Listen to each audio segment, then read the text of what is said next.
Good afternoon, everyone. This is Cassie Powers with the National Association of State Energy Officials, and welcome to the Initiative for Resiliency in Energy Through Vehicles webinar. On today's agenda, we are going to review iREV, the Initiative for Resiliency in Energy Through Vehicles, which is a project that is designed to help integrate alternative fuel vehicles into emergency planning and policy, and we'll also review a recently released tool from the iREV team that will help emergency managers and others track and visualize the location of alternative fuel vehicles and stations and build those vehicles and stations into their emergency planning exercises. And we'll also hear about the Clean Cities program, who's one of the leaders of this project, and the resources that local Clean Cities coordinators have played in iREV and can offer local emergency managers. A couple of logistical notes. One is everyone is currently on mute. If you do have questions for the presenters, we will pause between each presentation and take questions. Please type a question into the chat box or use the raise hand function. We'll also have some time at the end for questions. Just to also note, this webinar is being recorded, and a copy of the recording as well as the associated presentations will be available on NASEO's website and the iREV website following the recording. With that, I will go ahead and get started. Let me just provide a little bit of background on our organization, the National Association of State Energy Officials, or NASEO. NASEO is the membership organization for the governor-designated state energy offices from the 50 states and territories. We provide support and convening services for the state energy offices through peer exchange and through in-region meetings as well as national conferences. We also serve as a facilitator between the state energy offices and the Federal Department of Energy, and also provide research and analysis to the energy offices on a variety of energy issues, including clean transportation. I'm going to dive right into the project now, iREV. So the Initiative for Resiliency in Energy Through Vehicles, or iREV as we call it, really got started in the aftermath of Hurricane Sandy. When the hurricane hit the East Coast states, we saw long lines for fuels and a shortage in oil and petroleum supply. And this really gave rise to the idea that diversified fuel mixes are important during emergencies. If a community or state is too reliant on one source of transportation fuel, when the supplies are cut, there are massive problems for local transportation infrastructure. These are some scenes from the city of New York and what happened in the aftermath of Sandy when supplies of gasoline were low. This is just another image showing the extreme congestion and waiting lines in the aftermath of Sandy, and similar things have been seen in the aftermath of other storms on the East Coast and elsewhere in the country. This gave rise to the idea, however, that alternative fuel vehicles can really play an important role in preparing for and responding to emergencies. What we saw in the aftermath of Sandy were that the communities that were able to use alternative fuel vehicles were able to bounce back most quickly after the storm. Here are a couple of images, such as the jitneys from the city of Atlantic City in New Jersey. The jitneys have been in place for a number of years and run on compressed natural gas. After Sandy, the jitneys were used to help move some citizens from point A to point B, get them to necessary appointments, and also perform some critical services. A number of other communities, such as Long Island and New York City, also are integrating biodiesel vehicles, natural gas vehicles, propane and electric vehicles, as well as the other alt fuels to help them with their emergency services. When we saw some of these success stories, it gave rise to the idea of pulling together a project that can help states and localities really understand the energy security benefits of alternative fuel vehicles and fueling infrastructure, and also then support the incorporation of alternative fuel vehicles into emergency response plans, with the idea that if these vehicles are brought into the process during the planning stages, communities and states will have a go-to resource when the storm hits or the disaster strikes, and they'll be able to call upon a more diverse fleet to help during an emergency. So iREV is a national partnership. It is led by the National Association of State Energy Officials, NASEO, and funded by the Clean Cities program from the U.S. Department of energy, where we are working with 20 different stakeholder groups across the U.S., including the International Association of Emergency Managers, National Governors Association, various trade organizations, and Clean Cities coalitions, as well as some of our members, the state energy offices. And this diverse team is helping to provide direction on the project and share the resources with their membership bases.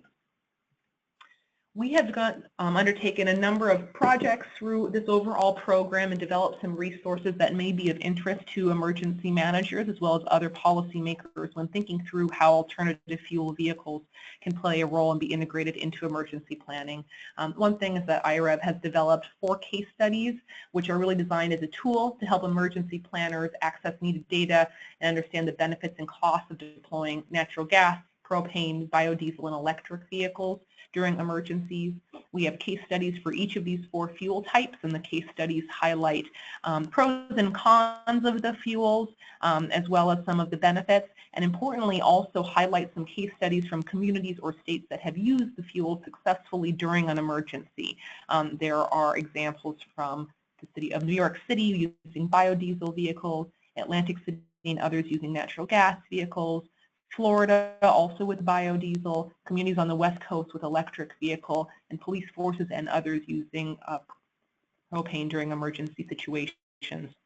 And just to clarify also, this project looks at how alternative fuel vehicles can be used in larger vehicle fleets and also on vehicles that are not traditional emergency response vehicles. So transit buses, garbage trucks, other large vehicles that communities use on a day-to-day basis that may be called in during emergencies but aren't necessarily part of the emergency response fleet, such as police or fire. That said, police and fire fleets, as well as other emergency services, are also incorporating alternative fuel vehicles, and some have been highlighted throughout this project. I do encourage folks to take a look at these resources. They are available on our website, www.naseo.org/iREV. Links to each of the case studies and the other resources we'll be describing today can be found online there. Another project that the team undertook was to review some of the emergency operation plans currently in place, both from the 50 states as well as from some of the largest towns and cities in the U.S. And the idea of this was to get a sense of how many communities and states regularly incorporate alternative fuel vehicles into their transportation and energy emergency plans. And what we found is that there has not been a lot of incorporation of alt fuels in the transportation sector to date in these plans. There's lots of opportunity for emergency planners, emergency managers to go back and possibly incorporate alternative fuel vehicles. And following today's presentation, will highlight some opportunities to do just that.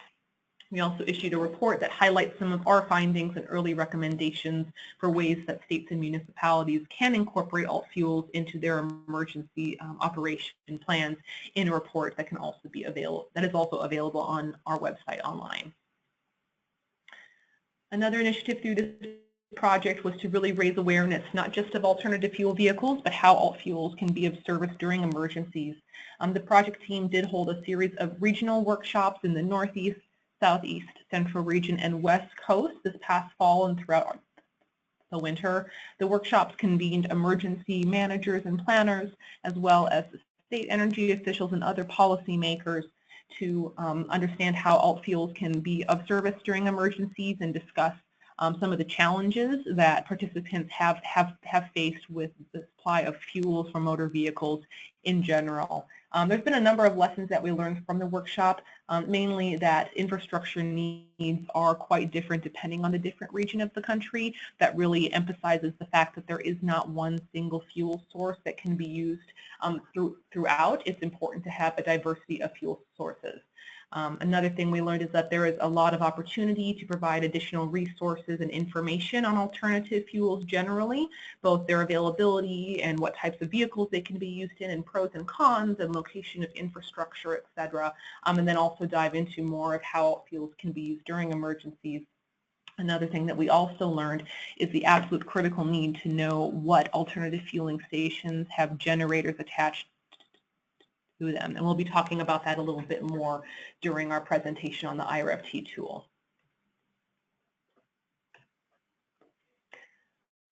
One of the final projects that we will be launching under iREV is a series of pilots. The project team will be working with 2 to 3 cities or states who would like to participate in an iREV pilot and work with the project team to incorporate alternative fuel vehicles into emergency planning and response activities.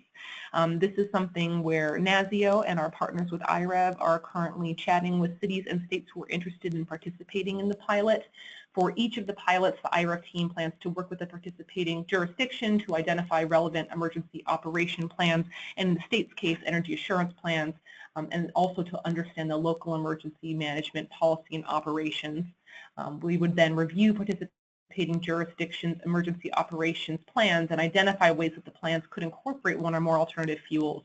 A complementary part of the project is to also then work with the local Clean Cities coalitions and fleet managers to identify the location of alternative fuel vehicles and stations within the participating jurisdiction and upload that data to the iREV tool, which we'll be talking about in a moment. And finally, then the project team would work with the participating jurisdictions to develop a policy and planning toolkit, which is really a report that will include a summary of findings and recommended next steps that the pilot community can take to incorporate alternative fuel vehicles into future plans based on their updating processes.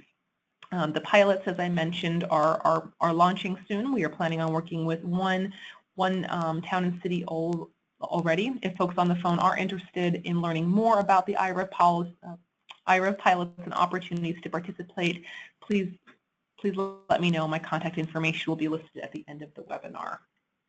And last but not least, I wanted to just say that one of the big products coming out of this project is the iREV tracking tool for emergency planners. This is an online tool that allows emergency planners to visualize various alternative fuel vehicle infrastructure assets and options at their disposal, and also allow them to simulate events. Users of the tool can also upload data and export their data to other platforms. This is a tool that I will note is for planning purposes. It does not include real-time tracking information for alternative fuel vehicles. Instead, the emergency planners, emergency managers, or others would work with their local Clean Cities coalition to collect local alternative fuel vehicle fleet data, upload that data into this tool, and then use this tool for their planning exercises. And that's actually going to be the subject of our next presentation. So with that, I'm going to transition to an introduction to our other speakers. Our next presentation will be given by Tom Mahalik with Concurrent Technologies Corporation. Tom has been leading the development of the iREV tracking tool. And once Tom gives the overview of his tool, we will then turn it over to Chuck Feinberg, who is the chairman of the New Jersey Clean Cities Coalition, who will be talking about the Clean Cities program, role of Clean Cities, and the role of Clean Cities specifically as it relates to this project and the iREV tracking tool. So with that, I'm going to turn it over to Tom. Tom, we will be sharing your screen in just a moment.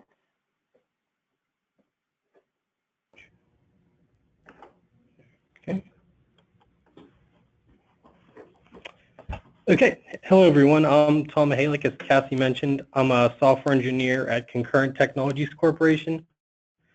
And what I'm here to do today is just give you a quick overview of the iREV tracking tool. As Cassie mentioned, it's a tool designed for emergency managers to sort of plan to incorporate alternative fuels in their responses to various scenarios. And I guess I'll just jump right in here and get started. The tool has pretty much 3 main sections where you can take different actions.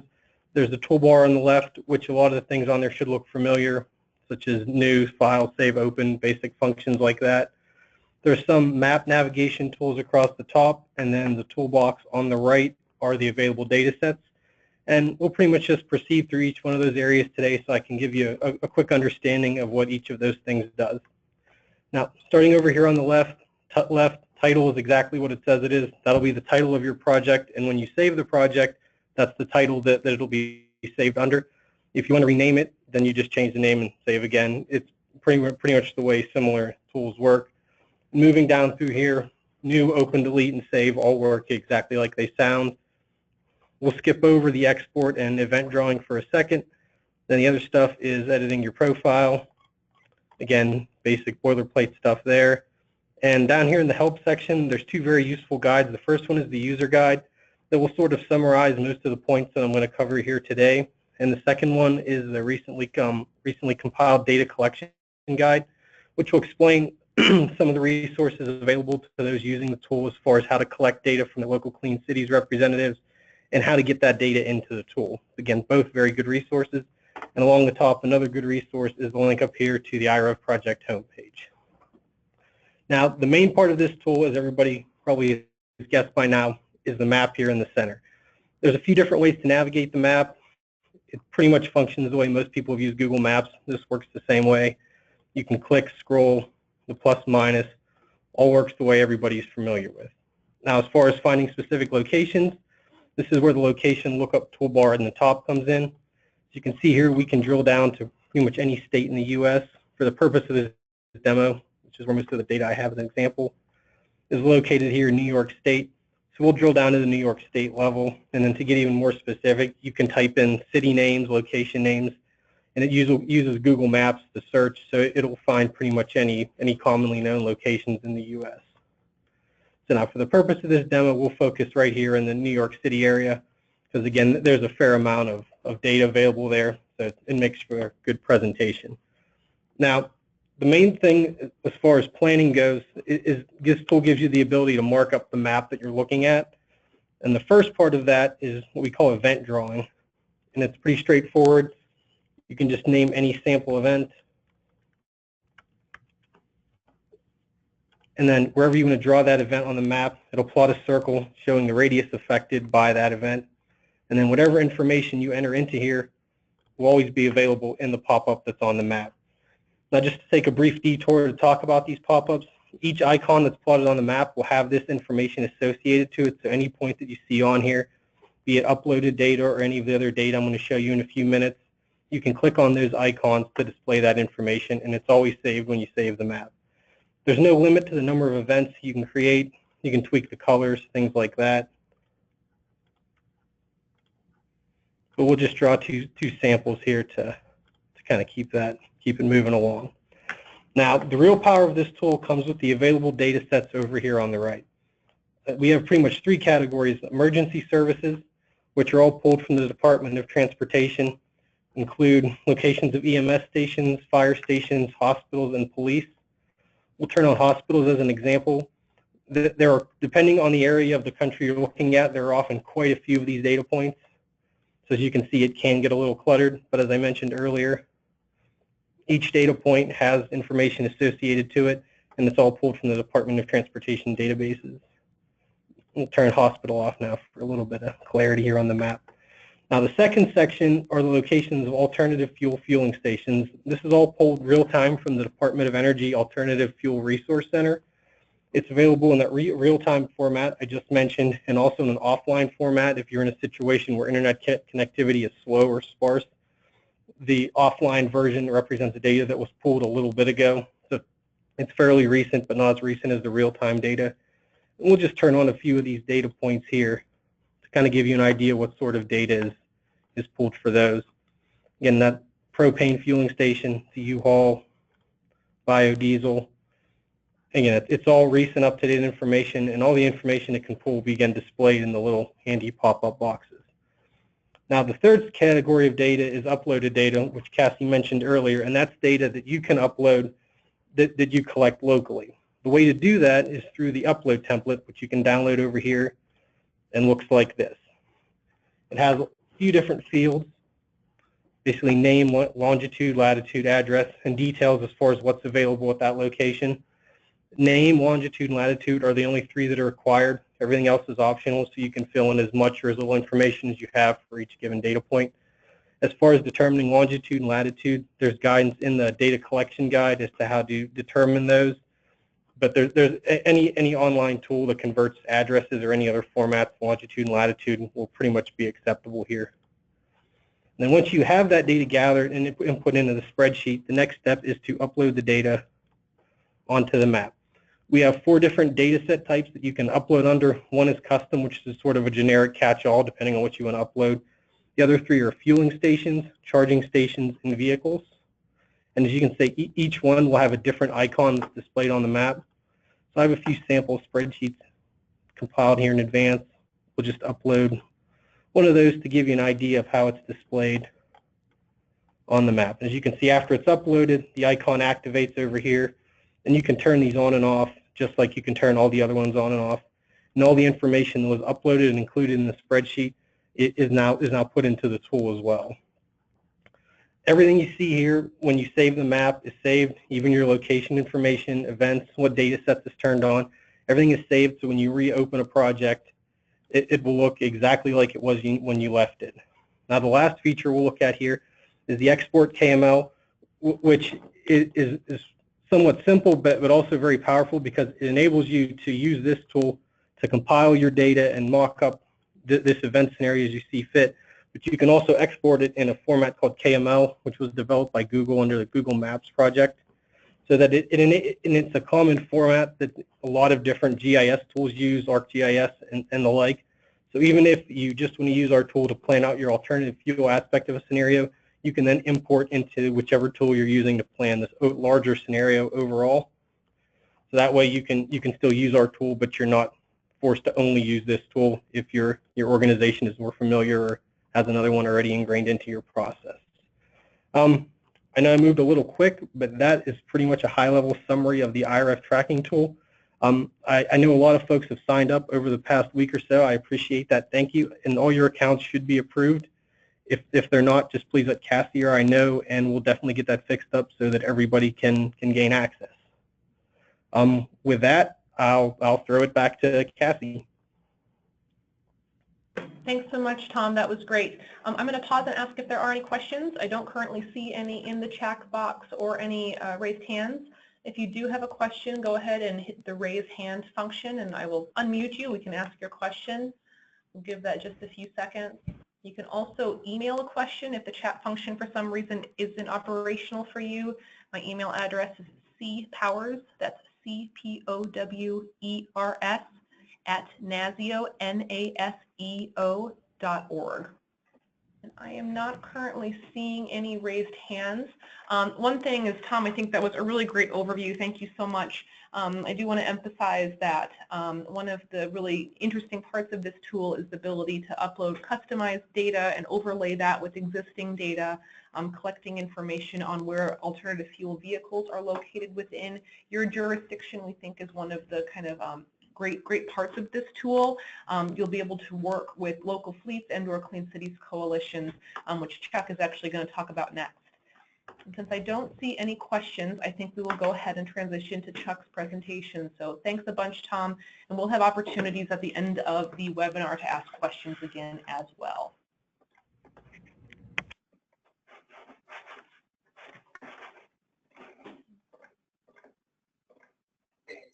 All right. Okay. Go ahead, Chuck. Thank you. So good afternoon, everybody. This is Chuck Feinberg from the New Jersey Clean Cities Coalition. And just real quick, I wanted to just build on something that Cassie just said. She mentioned looking at the tool and using that to see what types of vehicles and what types of fueling infrastructure for alternative fuels are in your local jurisdiction.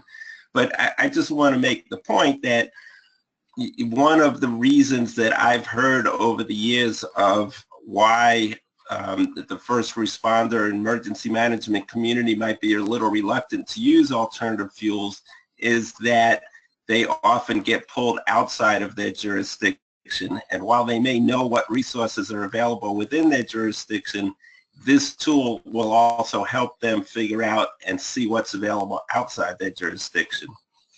So just that quick point. So, okay, so Clean Cities, and why am I not advancing, Cassie? Good question. I'm not okay, quite here we go. I got it. There it is. Okay, sorry, everybody. So why Clean Cities, and what is Clean Cities? Clean Cities was established in response to the Energy Policy Act of 1992. And the whole thrust of the program is to advance the energy, economic, and environmental security of the United States by supporting local actions to cut petroleum use. And there's really three tenets of that. And as we'll discuss in a few minutes, I think there's a fourth one also. But the three prime tenets that are actually in the legislation are to reduce petroleum consumption, to reduce greenhouse gas emissions, and to foster the reduction of dependence on imported petroleum. And we do this by creating situations that allow for public-private partnerships to advance these goals. The program works on a complementary framework where locally based coalitions have been established to tap the national resources of the program. So unlike many federal programs, this particular program has a central backbone in Washington within the Vehicle Technologies Office of the Department of Energy. But the program is actually implemented through locally based coalitions. And these coalitions really provide 4 different types of activities. They allow for local and national partnerships. They allow for competitively awarded financial assistance, which whenever that is available makes me a very popular person. And they allow for technical and problem-solving assistance and educational resources. And I'll talk a little bit more about each one of those. But the financial assistance, as you can see on the chart here, over 600 projects have been funded by the Department of Energy, with close to $400 million dispersed through those projects. And these are all projects to advance the deployment of alternative fuel vehicles, and in many cases also to help establish the policies that encourage that deployment. And I'll note that of all the federal programs, the Clean Cities program is one of the most effective in using the federal investment and leveraging that investment to provide additional funds for their projects. And that's the public-private partnerships that I mentioned earlier. So of the $400 million of federal money invested in these projects, more than $800 million of other funding has gone along with those projects. And I can tell you for sure that in my experience in New Jersey, had it not been for the federal investment, the additional funding that came along with that investment, that funding leveraged, would probably not have been spent in New Jersey. So from my perspective, it's a very, very valuable investment. Clean Cities programs, as I mentioned, it establishes locally based coalitions. And right now there are nearly 100 coalitions across the country. 82% of the population of the United States lives within the boundaries of a coalition. And these coalitions have implemented over 500,000 alternative fuel vehicles. And I should note that the locally based coalitions take different forms depending on what the local situation is. Some are independent nonprofit organizations like the New Jersey Clean Cities Coalition. Others are housed within a state or municipal environmental office or energy office or some other such office. Some are based within universities. Some are subsidiaries of larger, more established nonprofits. So it really runs the gamut on how they are set up. But again, why petroleum reduction? Transportation accounts for more than 70% of the petroleum used in the United States. And it also accounts for more than 27% of the greenhouse gas emissions. So in most cases, alternative fuels will reduce that petroleum consumption and reduce the greenhouse gas emissions. Nationwide, the Clean Cities coalitions together have reduced, this chart says 5 billion gallons. I think that is old information. I think it's more like 7.5, probably closer to 8 by now. Billion gallons of petroleum since its inception. And just last year, for example, the New Jersey Clean Cities Coalition reduced more than 7.5 million gallons of petroleum. How do we do that? So here are the portfolio of technologies that are involved with the Clean Cities program. Now, I'll note that not every coalition is involved with every one of these technologies. And I'll also note that the program is not just about alternative fuels and alternative fuel vehicles. It's very much about idle reduction, which, as we know, many first responder vehicles tend to idle a bit. There are technologies that can help with that. It's about fuel economy. It's about hybrids. And one of the prime tenets, as Cassie has already mentioned, one of my prime themes since Sandy has been the need for fuel diversification. So as I mentioned, the program, the three original tenets of the program, reduction of petroleum consumption and greenhouse gases and import of petroleum. The fourth one that I include in all of my discussions now is fuel diversification. We'll talk a little bit more about that later. So the Clean Cities Coalitions is all about local partnerships and building relationships in the jurisdiction of that coalition, and then strengthening the market for alternative fuels by connecting fleets with the fuel providers and industry partners, by offering training and other technical information. And I'll note that training often includes first responder training, which is extremely important. Other technical assistance, funding opportunities, public recognition for use of alternative fuels. And of course, we wouldn't be a federally funded program without the need for data collection and tracking progress. But that data collection is pretty much the point of this webinar, in that that data collection will be used to populate the tool that Tom just spoke about. Again, the local partnerships, the stakeholders, a pretty even mix, a fairly even mix of public sector and private sector. I like to think that here in New Jersey, at least, we have a very good cross-section of membership and participation from the different sectors. And those sectors, the stakeholders, are made up of public and private fleets, fleet managers, in many cases drivers, and everybody having to do with fleet management.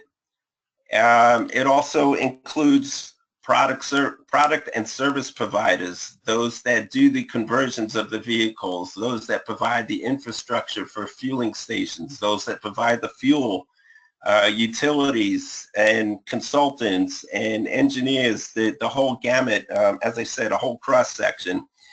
And our local partners also often include environmental and energy agencies, and advocacy organizations, universities, students, professors, the whole bit, and very often the general public is involved with this also.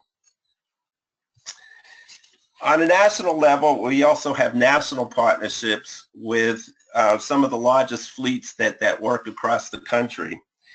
And this National Clean Fleets Partnership was developed in 2011, to engage with these large fleets. Often these fleets cross many boundaries of the local Clean Cities Coalition. So as a way to further encourage their participation in alternative fuels and in the activities of clean cities, the National Clean Fleets Partnership was brought together. And other national partnerships include the trade associations, if you will, for the various fuels, the Propane Education and Research Council, NGV America, National Biodiesel Board, Renewable Fuels Association, and the California Fuel Cell Partnership. And I might add other fuel cell partnerships are developing across the country also.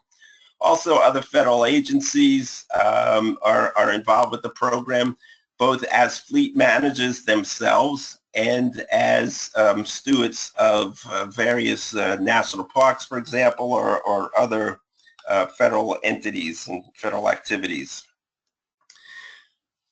Often with alternative fuels and alternative fuel vehicles, you get the chicken and the egg comment, and that's always a dilemma, whether to put the infrastructure in first and the vehicles will come, or incentivize the vehicles and then the infrastructure will follow.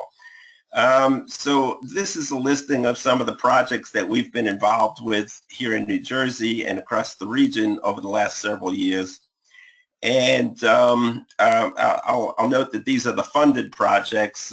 We have many other activities that are unfunded, but that are of interest to our stakeholders. One project in particular I'll highlight, and this was an ARA Recovery Act stimulus program funded project, which again, we put together a public-private team to implement the first large-scale deployment of alternative fuel vehicles and infrastructure in New Jersey. And as mentioned earlier, that the federal investment of $15 million into this project led to an additional $36 million of other funding, which again would not have been spent in New Jersey. So a very effective program. And through this program, we worked with 15 different public and private fleets to put more than 300 CNG vehicles on the road across the state, and we installed a network of fueling stations also. But let's get to Sandy. So during Sandy, as many people on this webinar probably know, we had a major fuel supply disruption in this region. So there was limited gasoline and diesel supplies resulting from that. And there were really two issues. Some stations had fuel but did not have power, so they could not pump that fuel out of their tanks. Other stations had no fuel because of the disruptions to the supply chain. And as a result, we had very serious gasoline rationing instituted. And a full 11 days after the storm, more than 20% of the stations still were not able to disperse fuel. So the recovery efforts were often assisted by fleets that were using alternative fuels. And to me, this pointed very clearly to the need for fuel diversification.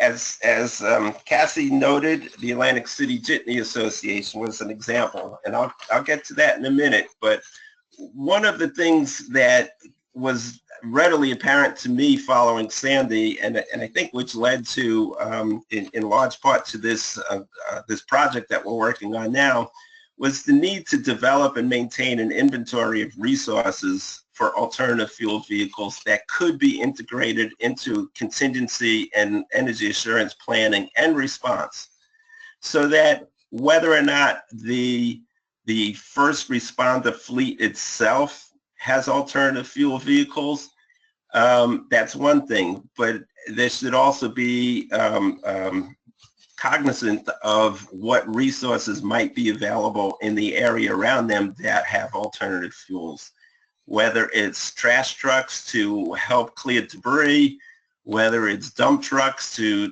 clear the sand off roads that might have come up in a hurricane, or the jitneys to move people before, after, or during an event. So generally, the Clean Cities coalitions are the ones in any particular region that are most informed about the alternative fuels landscape in that region, and we're connected to the different stakeholders. So that would be the first place to go for these types of resources. Jitney Association, I don't know if folks realize, but Atlantic City is actually an island. And on that island is an entity called the Atlantic City Jitney Association, which, believe it or not, started out with horse and buggies back in the early 1900s. It is an owner-operated fleet, and through this Recovery Act project I mentioned, we were able to replace 190 gasoline shuttle buses with those operating on CNG. And they have their own fueling station that has a generator on site. So they were able to move people out. They're actually listed in the city's emergency evacuation plan as the transportation team to move people out of the housing authority, people that don't have other resources to move around. Very effective, very transparent, very smooth operation. And the reason for that was that it was actually thought about in advance. It was planned in advance. It was included in the response plans, and the people were able to jump into action right away. So Tom already spoke about the tool itself, but I'm going to talk now a little bit about some of the Clean Cities activities that are can be used to help populate this tool. So every Clean Cities Coalition has to file what we call the annual survey of petroleum reduction, and that survey, that's how we get the annual petroleum reduction numbers. But that survey looks at all of the use of alternative fuels within our regions, the vehicle types, the number of vehicles, the fleets that use the vehicles, all of that, and the fueling stations themselves. All of that is well known to every Clean Cities coordinator across the country. And this mapping tool, for the pilot that was during this grant project, was populated by the Clean Cities data. And going forward, once the tool is available, Clean Cities coalitions should be called upon, and to the extent they can, they will be most happy to provide this information to you and to work with you to make sure that the information gets populated into your tool. In many cases, the information might need to be supplemented, but that's easily done. Clean Cities Clean Cities coalitions also maintain the information that goes into the alternative fueling station locator. And this is a wonderful tool that's available on the Alternative Fuel Data Center website. Tom alluded to it. A lot of this information has been captured into the tracking tool for iREV. And the source of most of this comes from Clean Cities coalitions. Some of it is supplemented by the national infrastructure providers. But with this tool, you can look at this tool. You can sort by fuel type. You can plan your route from one location to another and see all of the fueling stations for that particular fuel that's along the route. Or you can look at a particular area and look at all the fuel, all the stations that are in that area for the particular fuel that you're searching on, or for all of them. Another tool that the Clean Cities coordinators and folks in DC work with is the AFDC Laws and Incentive page. These pages show all of the relevant laws and incentives for each state, and it's always a very good starting point to look at. If you're thinking about looking into developing alternative fuels for yourself or others in your location, this is a good place to start, and of course can be supplemented by talking to the Clean Cities coordinator.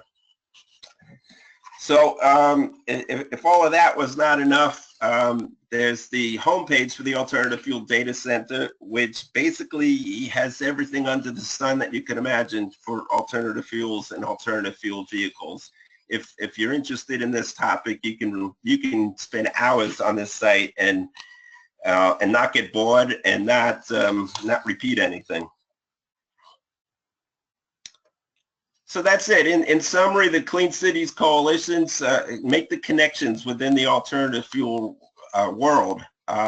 Local partnerships with fuel providers, with market drivers, fleets, problem solving, information and education, and competitively awarded funding to actually implement projects, which hopefully will continue as we go forward.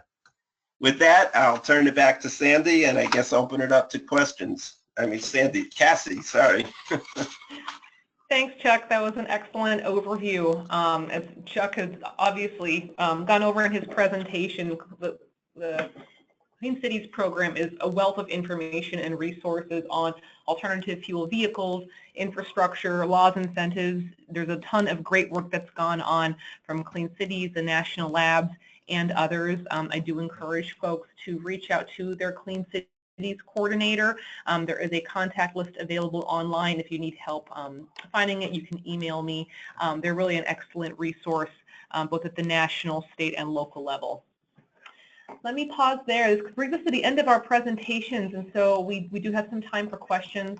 I don't show any in the chat box. If folks do have questions, again, they can use the raise hand function or email me directly, cpowers@naseo.org. I do just want to thank Tom and Chuck as well. They've been excellent partners on iREV. Tom has created the tool and is really the guru. So if you have questions on the functionality, you can contact him.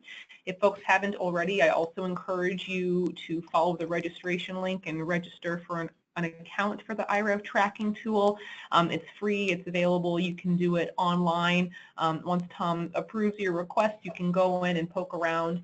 I encourage folks to explore the tool and ask questions, and also if you have any thoughts or recommendations for ways to enhance the tool, please let us know.